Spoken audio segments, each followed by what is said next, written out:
ठाकरे गटाच्या कार्यकर्त्यांनी आतापासूनच जल्लोष करायला सुरुवात केली आहे। मुंबई पदवीधर आणि शिक्षक मतदारसंघामध्ये ठाकरे गट सध्या आघाडीवर आहे आणि त्यामुळे ठाकरे गटाच्या कार्यकर्त्यांनी इथे जल्लोष करायला सुरुवात केली आहे।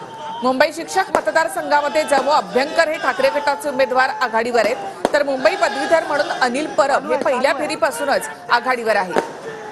तर मुंबई पदवीधर आणि शिक्षक मतदारसंघामध्ये ठाकरे गट आघाडीवर असल्यानंतर आता ठाकरे गटाकडून इथे आतापासूनच जल्लोष करायला सुरुवात झाली आहे।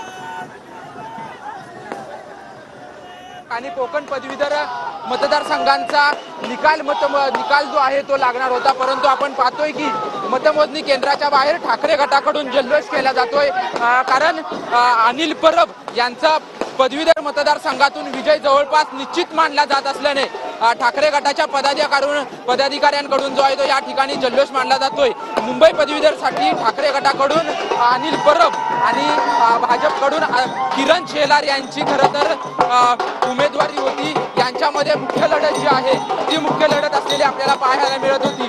त्यानंतर आता आपण पाहतोय की अजून अधिकृतरित्या निवडणूक आयोगाकडून किंवा अधिकाऱ्यांकडून जो आहे तो त्यांचे विजयी झालेले आहेत असा कोणताही घोषणा करण्यात आली नाही, परंतु विजयी निश्चित असल्याने ठाकरे गटाकडून जो आहे तो या ठिकाणी बॅनरबाजी आणि जोरात ढोल ताशांच्या गजरात या ठिकाणी जल्लोष केला जात असल्याचं आपल्याला